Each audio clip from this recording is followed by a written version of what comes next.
Wherever I go in the cave, there are constant reminders of the proximity and presence of the sea. A sense of renewal in that every tide refreshes, rearranges, cleans out and often deposits something new. A sense too of danger. The cave is only accessible at certain stages of the tide, and to stay too long would be to invite disaster, thus generating a feeling of both permanence and impermanence at one and the same time. Wherever I have travelled, the sea or connections with the sea have provided me with places of sanctuary, places for recovery, places where I can restore myself to an equilibrium in tune with the ebb and flow of nature. I have accumulated these places since childhood. In the cave I store memories of them, memories which I can call upon when the world in the present moment becomes insecure. Whenever the opportunity arises, I revisit those places, aware that the intervening period may have changed their contours, but aware too that their essence will remain the same. For example, a place by a loch, with a road providing access and a path leading along the loch side and away from civilization. There is a rocky foreshore and an unending supply of stones. Watching the infrequent ships as they make their way up and down the loch, it is easy to forget that the city at its head was once a thriving port which hosted a busy shipbuilding industry. To fast forward through the previous 50 years provides an indication of significant change. Yet the place retains a permanent feeling of calm. It is a place for solitude.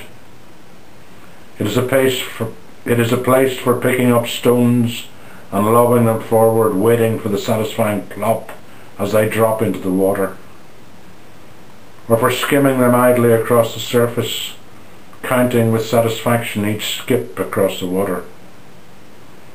It is still possible there to watch a ship go past and to wait with patience for the ripple from its wake to reach the shore.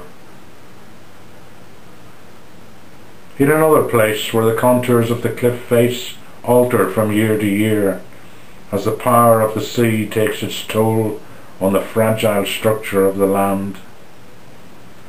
Where once a house stood proud on the cliff top, there now exists an empty space. It is easy to sit on a peaceful day by the mirror surface of the sea and find it difficult to believe that it can wreak such destruction.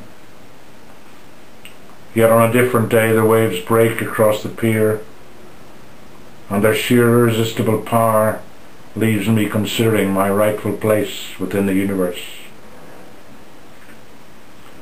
Or again on a different sea, a long stretch of sand, clean and at certain times of the year almost empty of people.